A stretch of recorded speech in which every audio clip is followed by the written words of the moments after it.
नमस्कार साथियों, मैं आपका भाई आपका साथी एस कुमार और मैं लेके आया हूँ एक ऐसी मोटिवेशन कहानी। मेरी कहानी है एक राजा के पास एक चिड़ीमार आया। उसके पास 2 बाज के बच्चे थे। तो चिड़ीमार ने सोचा कि मैं बाज के बच्चों का क्या करूँगा, मैं राजा को ये बाज के बच्चे भेंट कर देता हूँ, जिससे राजा के महल में रहेंगे तो अच्छा भी रहेगा। मैं इनको कहाँ रखूँगा। इसलिए उसने चिड़ीमार ने जो 2 बाज के बच्चे लेके आया था जंगल से, वो राजा को दे दिए। राजा को देके फिर वो चला गया।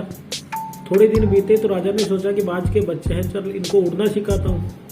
राजा पेड़ के पास ले गया, उनको उड़ना सिखाया। मगर एक बच्चा काफ़ी ऊंचाई तक जाता और दूसरा उस पेड़ से थोड़ी दूर जाता, फिर वापस आके बैठ जाता था। काफ़ी दिन हो गए, एक बच्चा काफ़ी उड़ रहा था, एक वहीं पे बैठा रहता था, थोड़ी दूर जाता, थोड़ी देर बाद में फिर वापस आ जाता। तो राजा को चिंता सताने लगी कि ये बाज के बच्चे हैं, इनको आसमान छूना है, अगर ये उड़ा नहीं तो इसको चील कौवे नोच के खा जाएंगे। तो राजा को चिंता सताने लगी।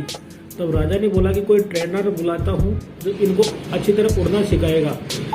तो राजा ने ट्रेनर को बुलाया और बोला कि मेरे बाज के बच्चे हैं, इनको उड़ना सिखाओ। ट्रेनर आया, ट्रेनर ने उसको बच्चों को उड़ना सिखाया, मगर वही हाल रहा जैसे राजा के पास बच्चे उड़ते, एक खूब ऊंचाई पे जाता, दूसरा थोड़ी देर के बाद में बैठ जाता था। तो ट्रेनर उसके अंदर सफल नहीं हो सका। तो राजा को बोला कि महाराज ये दूसरा बच्चा नहीं उड़ रहा। तो राजा ने बोला कि नहीं, इसको उड़ना तो सिखाओ। तब ऐलान किया कि अगर कोई व्यक्ति इन बच्चों को उड़ना सिखा देगा, मैं उन्हें स्वर्ण मुद्रिकाएं दूंगा। तो गाँव के अंदर एक बुजुर्ग व्यक्ति था, वो बोला कि महाराज मैं इनको उड़ना सिखा सकता हूँ।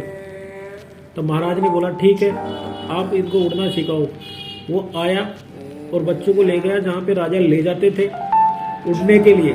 तो वहाँ जैसे ही बच्चों को उड़ने के लिए छोड़ा, बाज के बच्चों को, एक बच्चा 5 मिनट 4 मिनट के बाद में आके वापस उस पेड़ की डाली के ऊपर बैठ गया। तब उस व्यक्ति ने सोचा कि ये इसको दिक्कत कर रहा है ये पेड़। तो उसने क्या किया, जैसे ही बच्चा उड़ा, उड़ने के बाद में उस डाली को काट दिया। अब उसको बैठने का कोई ठिकाना नहीं मिला। वो भी उस दूसरे बाज के बच्चे की तरह काफ़ी देर तक आसमान में रहने लगा। अब ये प्रैक्टिस हो गई। महीने भर के बाद में राजा के पास में जब व्यक्ति को बुलाया गया तो बोला तूने इसको उड़ना कैसे सिखाया। तब उस व्यक्ति ने एक साधारण सा जवाब दिया, महाराज इसको आदत पड़ चुकी थी आराम की, यह थोड़ी सी देर के बाद में ये आराम खोजता था। और आराम भी कहाँ खोजता था, जिस डाली से उड़ के जाता उसी डाली पे वापस आके बैठ जाता था। तो इसको लगता था कि नहीं, इतना ही करना है मुझे। जी हाँ दोस्तों, ये होता है आपकी कंफर्टेबल जोन का। आप जिस के अंदर रह रहे हो, आपको सारी फैसिलिटीज मिल रही है तो आप कुछ करना नहीं चाहते। जिस प्रकार से बाज के बच्चे को डाली की सहायता मिलती थी, वो आके बैठ जाता था, वो उड़ना नहीं चाहता था।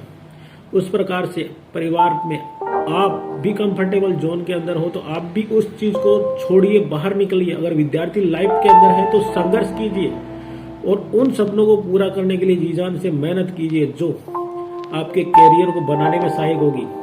आप उन सुविधाओं के अंदर मत खोइए जो आपको उस बाज के बच्चे की तरह अपंग बनाने की कोशिश कर रही है। सपने आपके हैं, देखने आपको हैं और पूरा भी आप ही को करना है। जिस प्रकार से एक व्यक्ति ने आके उस डाली को काट दिया, डाली का मतलब ये होता है कि आपके परिवार जब तक आपके साथ में है, आपको सारी चीजें दे रहे हैं, तब तक आपको लगता नहीं कि हम काम करें।